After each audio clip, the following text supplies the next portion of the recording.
I wasn't looking for Daniel. He was delivered, like a gift from memory. But it turned out, it was a trap. Camila Valencia sat in her sunlit kitchen, a half-drunk cup of jasmine tea cooling by her elbow. Outside, the tall oaks of Athens, Georgia, whispered secrets through the early autumn breeze. Inside, everything was still, pristine, predictable. Her husband Edward would not be home until late, as always. He was loyal to the empire he built from the ground up, loyal in the way a man is to routine.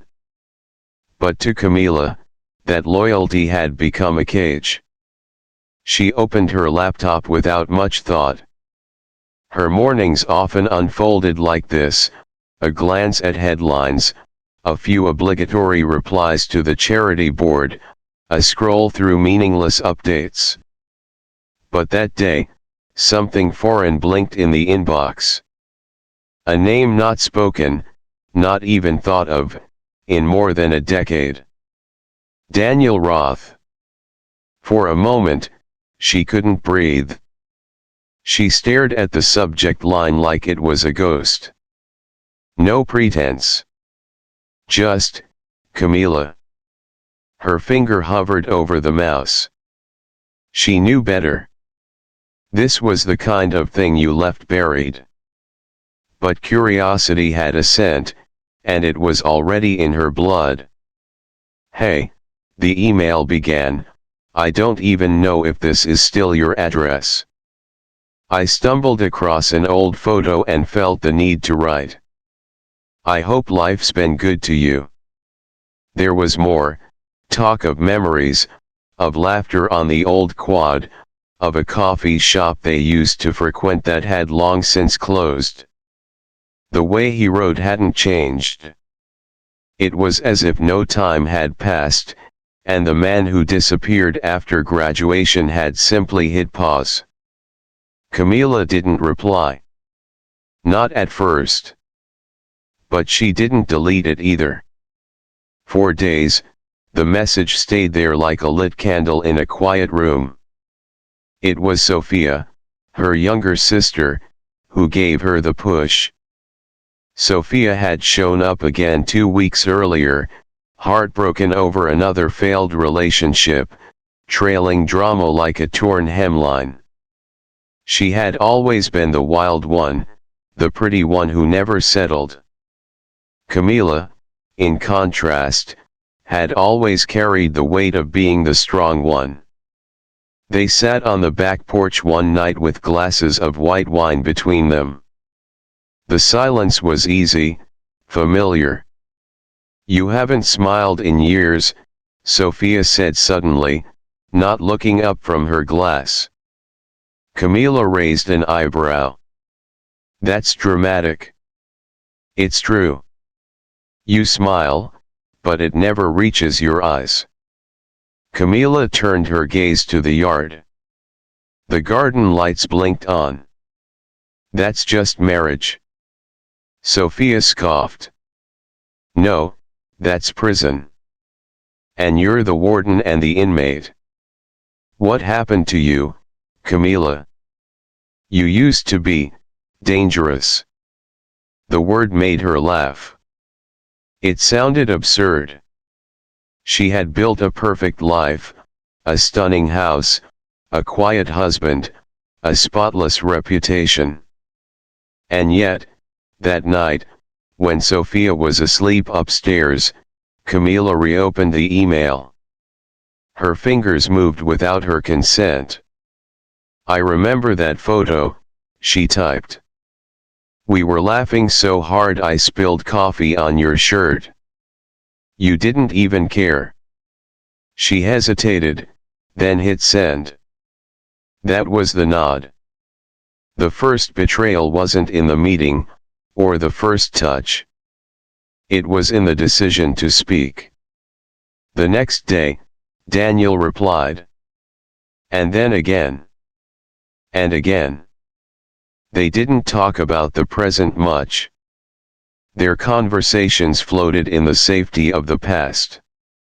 College nights and stolen kisses in library corners. The way he used to touch her wrist when she passed him a pen. Small things. Forgotten, but never really gone. It was a week before he suggested coffee. Camila stared at the message, her heart thudding like it had no business doing so. She could lie to herself, call it closure, call it harmless. But something inside her already knew, she would say yes. She told no one. Not Sophia, not her friends, not even herself. But the day she drove across town to a quiet cafe tucked behind a bookstore, she wore lipstick she hadn't touched in years. Burgundy. The color of old temptations. And when she saw Daniel, older but still somehow untouched by time, she smiled. It was not polite. It was not safe. It was a memory being reborn. They talked for an hour. Then two. Nothing explicit. No touches. But when they stood to leave, Daniel put his hand briefly on the small of her back, like he used to. And Camila did not pull away. Driving home, the guilt came like a slow wave. Not for meeting him, but for the thrill she had allowed to bloom in her chest. For the way her fingers trembled when she unlocked her front door.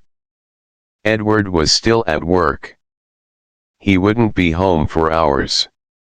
She set her purse down carefully. Everything in the house was still in its place. The floors gleamed. The air smelled of lavender. But something inside her had tilted, quietly and permanently. She looked at herself in the hallway mirror. The burgundy lipstick was still perfect. Somewhere in the silence, a voice in her head whispered, "You're not safe anymore." And it wasn't Daniel she was afraid of. It was what she had started to become. She didn't see Sophia standing at the top of the stairs, watching her, expression unreadable. And Sophia didn't say a word. Not yet. The hotel room smelled like cinnamon and clean linen.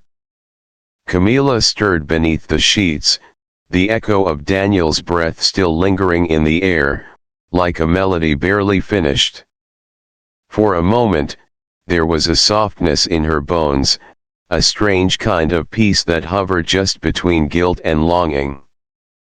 But that illusion shattered when she reached for her phone. Gone. Camila sat up, the cool sheet slipping off her shoulders. She checked the nightstand. The floor. Her purse. Nothing. Panic began to crawl under her skin. Daniel was already in the shower, humming softly like it was just another morning. She didn't say anything. Not yet. By the time she dropped him off and returned home, she had convinced herself, maybe she misplaced it. Maybe it fell between the car seats. Maybe. But the phone was never found. 3 days passed. And then the email came. No subject line. No sender name. Just a link. Camila stared at it, dread blooming in her chest like mold. She clicked. The video opened in silence. At first, it was dark. Then, shapes. The sheets. Her. Daniel. Movements unmistakable. Her breath caught. This was the hotel room. This was them.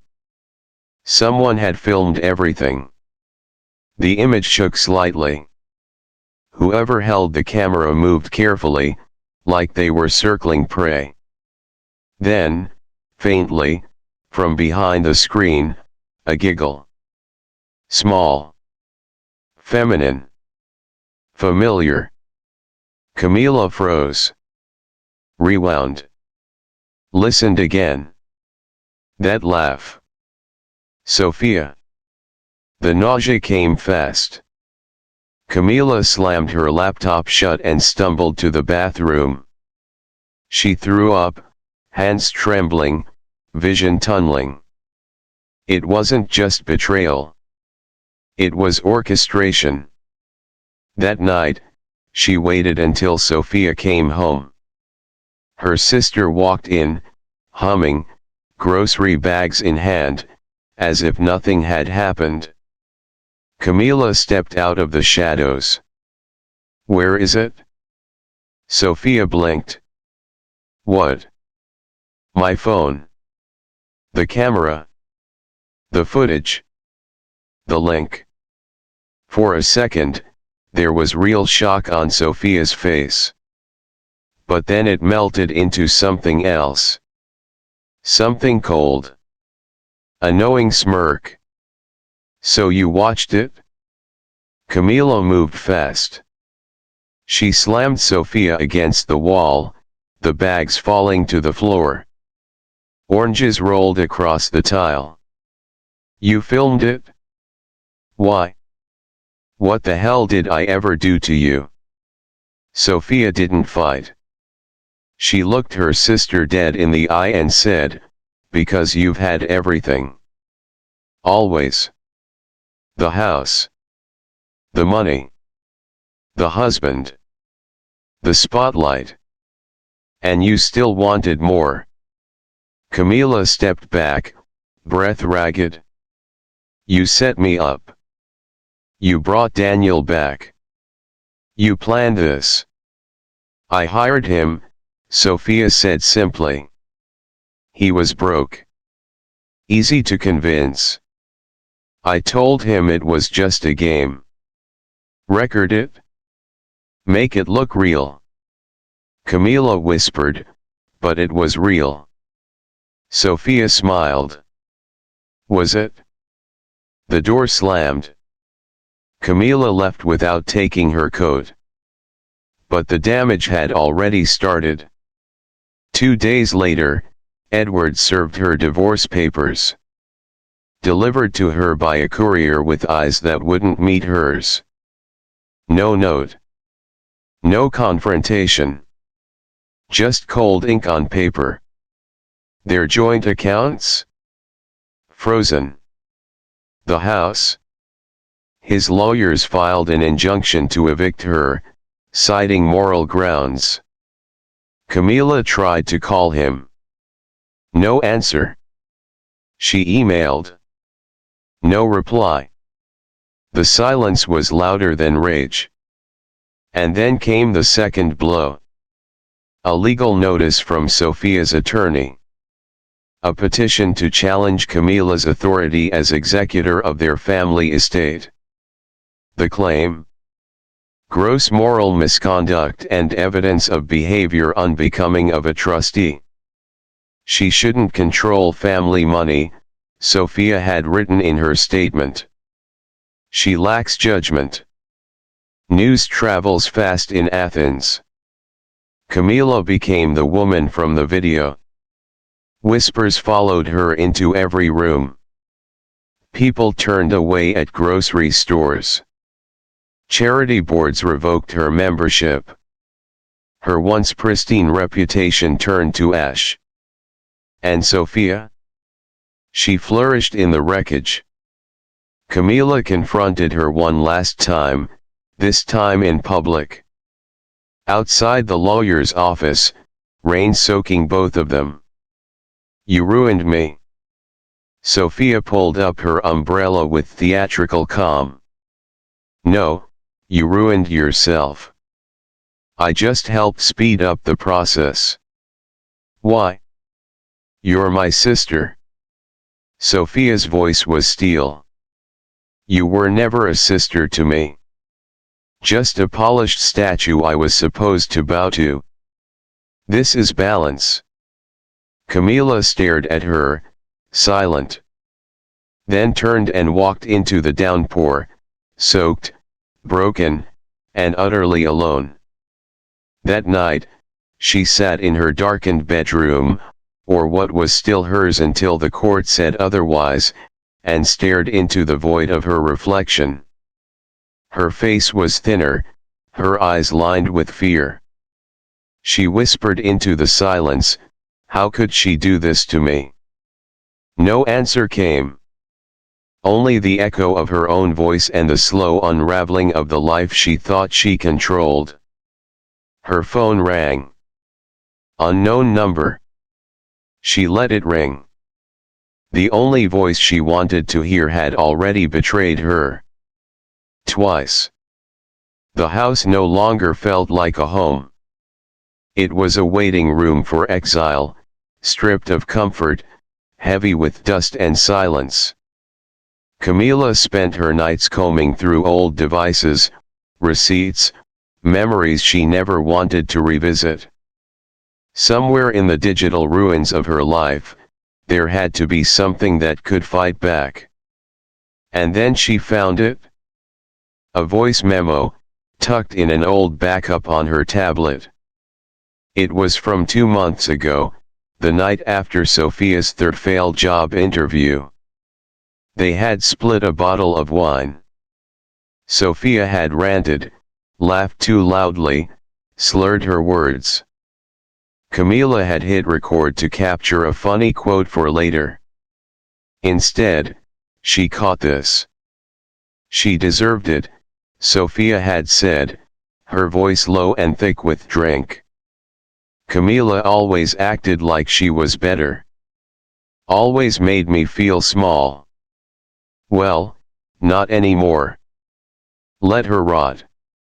It was short, but damning. Camila played it again. And again. She dug deeper. Bank statements. She traced a series of transfers from Sophia's account to a PayPal address under a fake name. But the routing number matched Daniel's old records. Camila still had their shared tax info from college. She printed it all. Highlighted every date. She wasn't going down without a fight. The lawyer she found wasn't sympathetic. But he was smart. Older, sharp eyes, gray beard, and a quiet loathing for liars. This won't win you a full reversal, he told her. But it may get the court to pause. That recording, it's not a confession. But it suggests motive. And motive matters. They filed a formal counterclaim. The court date was set. The courtroom was cold. Pale walls, buzzing lights. Camila sat in her best navy dress, hair pulled tight, hands clenched around a pen that didn't work. Sophia arrived in beige. Soft, fragile. Her makeup was perfect, but her voice trembled just enough. She cried while testifying, said she loved her sister, said Camila had suffered a breakdown after her affair became public. She started accusing me of impossible things, Sophia told the judge. I was trying to help her, but she lashed out. I think it's the shame. Camila's jaw tightened. Her lawyer stood and played the voice memo. The courtroom went still. Camila didn't look at Sophia. But she heard her sister suck in a breath, too loud to be innocent.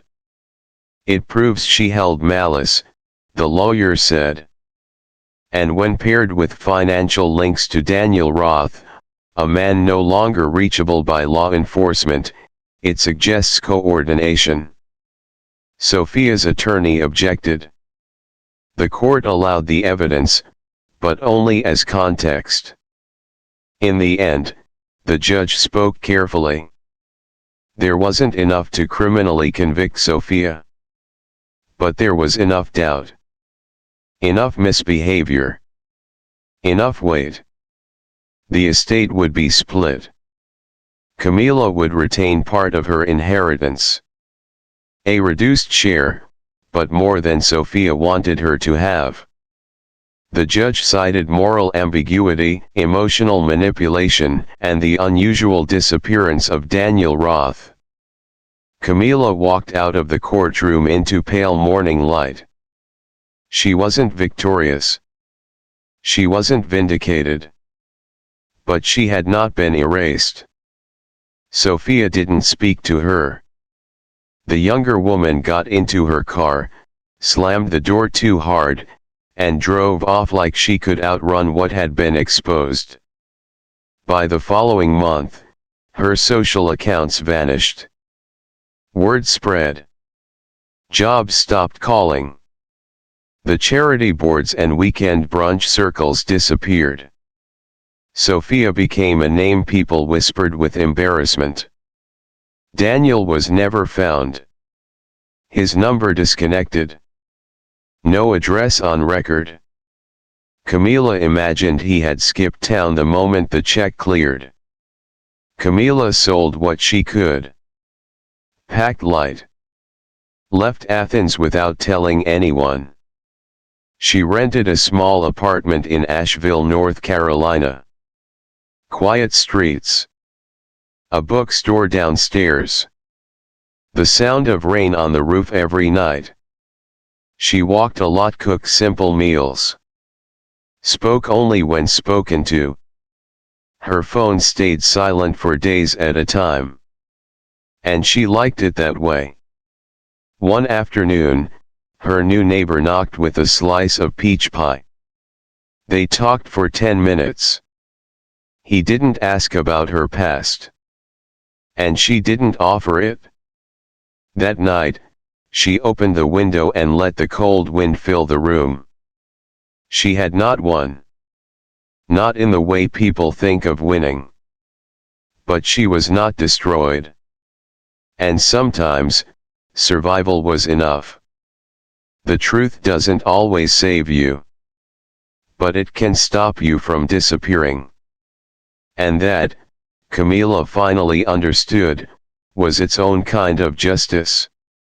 The mornings in Augusta were quieter than Athens. Softer somehow. The trees outside Camila's apartment barely moved, even when the wind tried. Everything about her new life felt muted, like a photograph taken in overcast light. She liked it that way. She worked at the front desk of a small legal clinic, nothing glamorous, but steady. Clients came and went, mostly tired people with tired problems. Camila answered phones, managed appointments, filed papers. No one there knew who she had been. No one asked. Her nameplate was simple, C. Valencia. She wore her hair in a low bun every day. She owned 4 blouses and 2 pairs of shoes. No one at the clinic cared what she looked like. They cared that she showed up on time and remembered who needed Spanish translation or who got anxious near elevators. She hadn't posted anything online in 8 months. Deleted every account.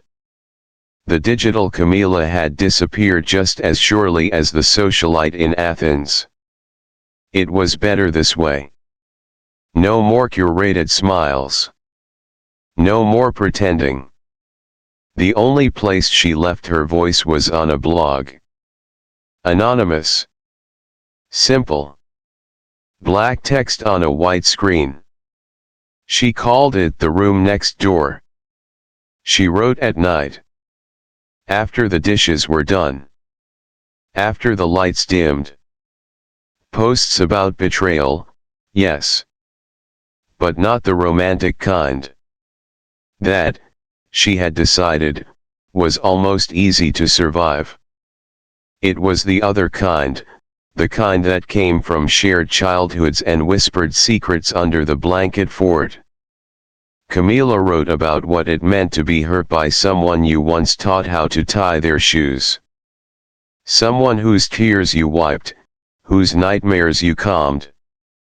She never used names. Never pointed fingers.